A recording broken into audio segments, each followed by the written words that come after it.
예수님의 십자가에서의 처절한 죽음에 하늘도 땅도 그렇게 통곡하며 슬퍼했습니다. 죄인이 십자가의 형틀에 묶인 것은 그건 당연한 것이지만 죄가 없으신 예수님께서 십자가에 매달려 있음은 결코 용납될 수 없는 일이었기 때문입니다. 하지만 예수님은 스스로 십자가의 길을 택하셨습니다. 쏟아지는 수많은 조롱과 비웃음을 받으며 수치심과 모욕감 속에서도 십자가를 벗지 않으셨습니다. 발길질과 침뱉음을 받으면서도 그들을 향해 어떠한 저주도 하지 않으셨습니다. 그렇게 예수님은 골고다 언덕 위에 세워진 십자가 위에 실오라기 하나 거치지 않은 채 손과 발에 못이 박히고 창에 찔려 죽음을 맞았습니다. 하나님의 아들, 하나님의 능력을 소유하신 완전한 예수님이셨지만 그 모든 능력과 권세를 다 포기하시고 이 땅의 유일한 구원자가 되어 죄인을 위한 제물로 바쳐지기 위해 십자가를 선택하셨습니다. 비록 십자가의 죽음 앞에 얼마나 두려웠는지 아버지 하나님 앞에 절기도 했습니다. 하지만 십자가는 예수님이 저야 함이 알고 있기 때문에 기꺼이 그 십자가를 받아들이셨습니다. 이것만이 죄인을 구원할 수 있는 유일한 길이요 아버지 하나님의 뜻이었기 때문입니다. 한동안 그렇게 예수님의 십자가의 죽음으로 들썩였던 이 예루살렘 안은 고요한 일상으로 돌아갑니다. 그리고 3일 후 안식 후 첫날 주일 아침 제자들 간에 소문이 돌기 시작합니다. 예수님 시신을 두었던 무덤에서 이상한 일이 일어났다는 이야기입니다. 무덤 입구를 막아 두었던 돌문이 열려 있고 안에 계셔야 할 예수님은 계시지 않고 예수님을 입었던 세마포만 놓여 있다는 말이었습니다. 죽었던 예수님이 다시 살아났다는 이야기입니다. 이 말을 처음 전해주었던 사람은 막달라 마리아와 예수의 어머니 마리아 그리고 여러 여인들이었습니다. 제자들은 여인들의 말을 믿을 수가 없었습니다. 어떻게 죽었던 사람이, 어떻게 죽었던 예수님이 다시 살아날 수 있단 말인가? 죽은 사람이 다시 살아날 수 있다는 것은 평생 들어보지도 못했고 경험할 수도 없을 뿐더러 누군가가 그런 이야기를 한 사람도 단 한 사람도 없었기 때문입니다. 그래서 베드로를 비롯해서 몇몇 제자들이 여인들의 말을 확인하고 싶어 무덤으로 달려가는데 정말 그 말이 사실이었습니다. 예수님은 무덤에 계시지 않았습니다. 예수님의 부활 소식을 제자들 간에 순식간에 퍼지게 되었고 소문을 듣는 제자들이 하나 둘씩 마가의 다락방에 모여들기 시작합니다. 모두가 하나같이 놀란 표정이었습니다. 예수님이 다시 살아났다는 소문에 대해 재차 서로에게 그 사실 여부를 확인하느라고 바쁩니다. 그렇게 의심과 의무로 가득한 제자들이 시끄럽게 떠들고 있을 때에 순간 제자들이 소스라치게 놀란 일이 일어납니다. 무슨 일이 일어난 걸까요? 그곳에 부활하신 예수님이 나타나신 것입니다. 너무 놀라 아무 말로 할 수 없었습니다. 그저 멍하니 예수님을 바라볼 수밖에만 없었습니다. 그런 제자들 향해 예수님께서 이렇게 말씀하기 시작합니다. 나의 제자들아, 평안하였느냐? 왜 그렇게 두려워하고 의심으로 가득해 있느냐? 놀랄 것 없다. 다들 이리 와서 내 손과 내 발을 만져보아라.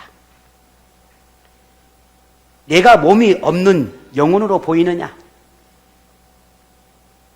영혼이 몸이 있더냐? 그러나 보아라, 나는 있느니라. 제자들은 예수님이 눈앞에 보이는 그 예수님이 영혼으로 착각을 했습니다. 그런 예수님, 제자들의 마음을 아는 예수님이 직접 손과 발을 만져보게 하신 것입니다. 제자들은 예수님의 모습을 본 후 꿈인지 현실인지 분간할 수 없을 만큼 놀랍기도 했고, 예수님이 나타났다는 사실에 대해서 기쁘기도 했습니다. 하지만 무슨 말을 어떻게 해야 될지 아무도 아는 이가 없습니다. 그렇게 우두커니 서서 예수님만 바라보고 있을 때 다시 예수님께서 말씀합니다. 여기 혹 먹을 게 없니? 너희들 뭐 먹고 있는 거 없어? 내게 좀 갖다 줄 수 없겠니? 마침 제자들이 구워놓은 생선이 있었습니다. 그 생선을 예수님께 갖다 드립니다. 예수님께서 생선을 아주 맛있게 드시는 것을 제자들이 보게 됩니다. 그때야 비로소 제자들은 정말 예수님이 십자가에 죽은 그 예수님이 다시 살아나셨구나. 정말 예수님이구나. 그때 제자들은 확신할 수 있었습니다. 예수님이 살아나셨구나. 영혼이 아니라, 영이 아니라 육체를 입은 예수님이시구나. 그때 제자들이 비로소 믿을 수 있었습니다. 여러분은 예수님의 부활을 믿습니까? 죽은 자 가운데 죽음을 이기고 다시 살아나신 분이 예수님 뿐이라고 하는 사실을 여러분 정말 믿으십니까? 예수님을 직접 보고 확인해야 믿을 수 있겠다고 말했던 제자 도마도 모든 의심들을 다 버리고 예수님을 믿음으로 고백했습니다. 예수님은 부활하셨습니다. 예수님의 부활은 꾸며진 이야기가 아니라 진실입니다.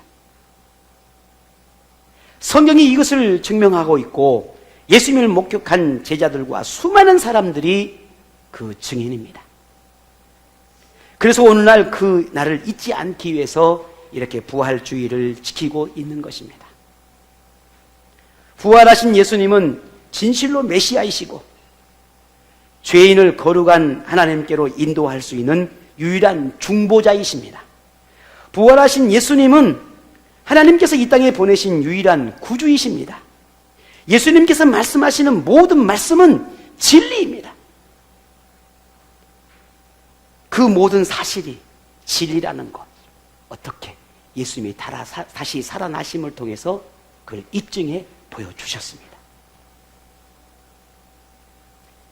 세상 사람들은 예수님에게 일어난 이 부활의 사건을 두고 갖가지 추측을 내놓습니다.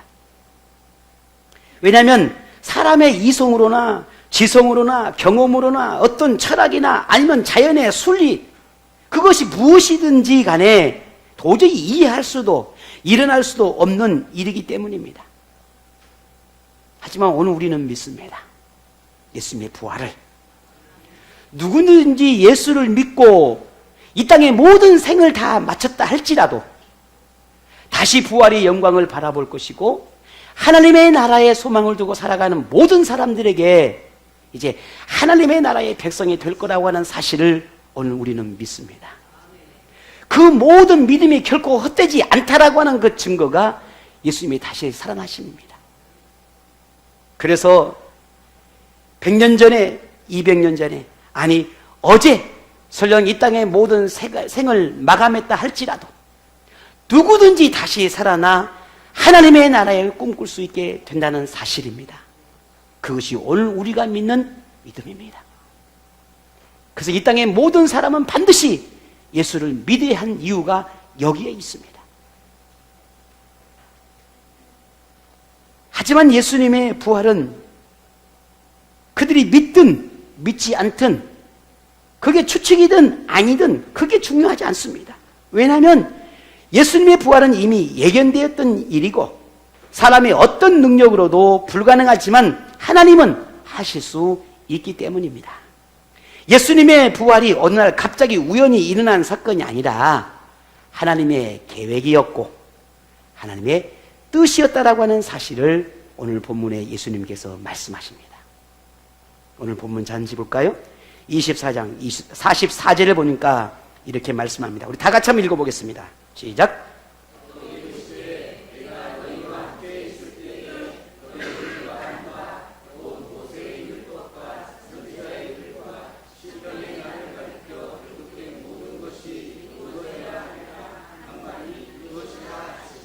아멘.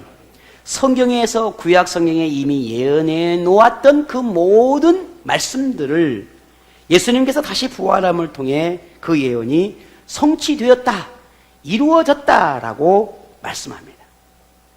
이 놀라운 진리는 결코 영원히 변하지 않을 것입니다. 바뀌지도 않을 것입니다. 누구도 바뀔 수 없습니다. 여러분 믿으십니까? 예수님께서 다시 살아나셨으니 이제 어떻게 해야 될까요? 이제는 제자들과 함께 영원히 함께 있을 수 있다면 얼마나 좋겠습니까? 어쩌면 제자들은 그런 기대를 했는지도 모릅니다. 하지만 그렇지 않습니다. 예수님은 본래 계시던 곳으로 돌아가야만 했습니다. 하나님의 나라로, 하나님의 계신 그곳으로 다시 가야만 합니다. 영원히 이 땅에 머물 수는 없습니다. 우리도 이 땅에 영원히 살 것 같지만 아닙니다. 영원히 살 수 없습니다. 언젠가는 하나님의 부름을 받아야 합니다. 예수님도 이 땅에 계실 때 영원히 사셔야 할 것 같지만 아닙니다. 그분도 하나님의 부름을 받고 가셔야 했습니다. 왜냐하면 예수님은 이 땅의 모든 사역을 다 마치셨기 때문에 그렇습니다. 그리고 그때가 이르렀습니다. 그래서 예수님은 제자들을 다 불러 모아놓고 마지막 유언을 남깁니다. 오늘 본문 46절, 47절의 말씀이 그렇습니다. 우리 다 같이 한번 읽어보겠습니다. 시작.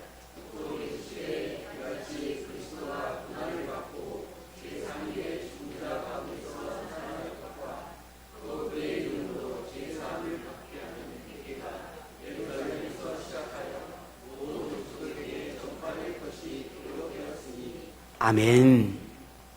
예수님의 십자가의 죽으심과 그리고 부활하심에 관하여 그리고 예수님의 이름으로 죄사함을 받을 수 있음을 모든 열방에까지 전파되어야 한다라고 말씀하고 있습니다. 자, 그렇다면 이 지금 주님의 이 명령을 누가 수행해야 한다는 말일까? 오늘 다음에 이렇게 말합니다. 너희는 이 모든 일에 증인이 되어야 한다 라고 말씀합니다. 제자들이 그 증인이었고 지금은 누가 그 증인이 되어야 한다는 말일까요? 오늘 우리가 그 증인이 되어야 한다는 말입니다. 주희야, 박주희, 피곤해?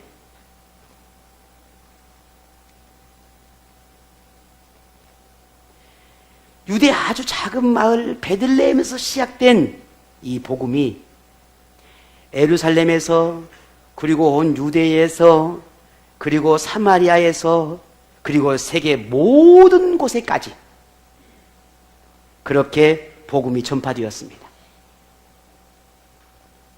이 모든 복음의 확장이 가능할 수 있었던 것은 마지막 예수님께서 명령하신 이 명령을 받들어서 증인의 삶을 살았던 수많은 제자들이 순종했기 때문에 가능했던 것입니다.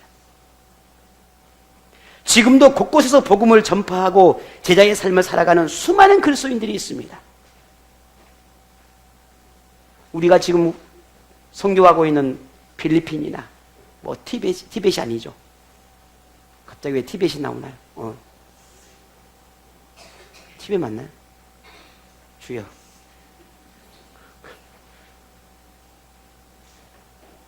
맞죠? 네. 세계 열방 가운데 그리고 주변의 많은 이웃들과 그리고 오늘 우리가 살아가는 모든 삶 가운데 그렇게 복음을 전하고 증거하며 수많은 사람들이 삶을 살아내고 있습니다. 오늘 우리가 그 중심 가운데 있기를 원합니다. 그냥 신앙 공동체 안에서 살아가는 그런 구성원이 아니라, 그냥 거기에 속해 있는 사람이 아니라 예수님의 증인으로 살아가자는 것입니다. 복음을 전하는 사람으로 살아가자는 것입니다. 예수를 말하는 사람으로 살아가자는 것입니다. 이웃에게 신앙을 고백하고 예수님을 증언하고 그래서 예수님께 이끌어주는 그런 제자의 삶을 살아가자는 것입니다. 이것이 오늘 우리에게 부탁한 예수님의 마지막 명령입니다. 참 제자는 부활하신 예수님을 찬양하고 경배함이 이 교회 공동체 안에서만이 아니라 삶의 현장에서도 드러나는 것입니다. 그게 참 제자입니다. 옛날 우리 할머니께서 항상 이런 말씀을 하셨습니다. 야, 집에서 샘 바가지 밖에서도 안 샌다냐? 그때는 그 말씀이 뭔 말인지 사실 좀 이해한 듯 모른 듯 알 듯 모를 듯 그랬거든요. 여러분 우리 어머니들 아시죠? 무슨 말씀인지? 안에서 밤새 집에서 샘 바가지 밖에서도 샌다. 소연씨 알겠어요? 눈 마주쳐서 물어본 거예요. 뭐 별 뜻 없어요. 예. 신앙 공동체 안에서 하나님의 집에서 바르게 참되게 오르게 신앙의 삶을 살아가는 사람이 세상에서도 그렇게 살아가는 것입니다. 하나님의 집에서 하나님을 사랑하고 하나님을 경배하고 하나님을 찬양하는 사람이 세상 속에서도 그렇게 살아가는 것입니다. 하나님의 집에서 아름다운 신앙의 삶을 살아가는 사람이 세상 속에서 그렇게 살아가는 것입니다. 저는 우리 아이들한테 늘 그럽니다. 야, 너네들이 엄마 아빠한테 버르장머리가 없다면 세상에 누구한테 똑같은 것이다. 엄마 아빠한테 함부로 대한 놈들이 세상에서 얼마나 잘하겠냐? 절대 그렇지 않아. 집에서 바르게 자란 아이가 엄마 아빠한테 순종하는 아이가 세상에서 잘하는 겁니다. 하나님을 신실하게 믿는 사람이 세상 속에서 신실하게 살아가는 것입니다. 하나님을 간절하게 사랑하는 사람이 세상 속에서도 그렇게 믿음으로 살아가는 것입니다. 그래서 교회는 그렇게 믿음 안에, 신앙 안에, 말씀 안에 살아가도록 가르치고 교육하고 훈련하는 것입니다. 그것이 교회가 존재하는 이유입니다. 부활의 주님을 찬양하고 부활의 주님을 예비하고 그렇게 오늘 우리가 이 신앙 공동체 안에서 하나님을 찬양하면 마땅하지만 그 마땅한 삶이 여기서부터 시작되어야 한다는 것입니다. 그 마땅한 하나님의 신앙의 아름다움이 여기서부터 시작되는 것입니다. 지금 이곳에서부터. 그래서 참 제자는 주님 앞에 훈련받은 자가 참 제자가 되었듯이 신앙 공동체 안에서 훈련되어진 제자가 삶 가운데도 참 제자의 삶을 살아가는 것입니다. 그런 제자는 결코 침묵하지 않습니다. 그런 제자는 결코 가만히 있지 않습니다. 예수의 증인은 발길을 닿는 곳마다 그곳에 예수를 전하고 예수의 증인은 예수님을 가장 사랑하고 예수의 증인은 예수님의 말씀에 순종하고 그렇게 평생 예수님을 따르는 사람이 참 제자입니다. 예수님께서 우리를 향해 증인이 되라고 하셨으니 그 명령을 수행하는 증인의 역할을 감당할 수 있는 오늘 우리 모두가 되기를 원합니다. 우리가 부활하신 예수님을 찬양함은 마땅하니 그래서 오늘 우리가 모든 우리 지체들이 준비해서 이렇게 찬양을 올려드리는 것입니다. 오늘 이런 찬양의 기쁨이 삶 속에서 그 기쁨이 이어가시기를 바랍니다. 오늘 이렇게 춤추며 찬양하는 이 즐거움을 세상 속에서 그렇게 살아가시기를 바랍니다. 그게 오늘 우리가 참 믿음의 삶을 살아간다는 그 삶이 보여지는 것입니다. 지금 이곳에서 시작된 이 찬양과 경배가 우리의 삶의 현장으로 이어서서 그래서 이웃을 전도하는 그런 부활의 증인으로 이것이 마지막 때를 살아가며 반드시 이루어야 할 사명으로 여기고 주님의 명령하신 그 뜻을 온전히 순종하는 저와 여러분 되기를 바랍니다. 이제는 이런 예수님의 명령을 따라 예수님을 증언하는 증인으로 복음을 전하며 우리가 살아가십시다. 마지막 때에 부활의 영광을 소망하며 죽은 자와 산 자가 다시 살아날 것이라는 주님의 말씀을 믿고 그 마지막 때를 바라보며 우리가 믿음으로 살아가는, 예수를 믿고 살아가는 그런 오늘 저와 여러분이 되기를 원합니다. 하나님의 나라의 영광이, 하나님의 나라의 축복이 예수 믿는 오늘 여러분 모두에게 임하기를 축복합니다.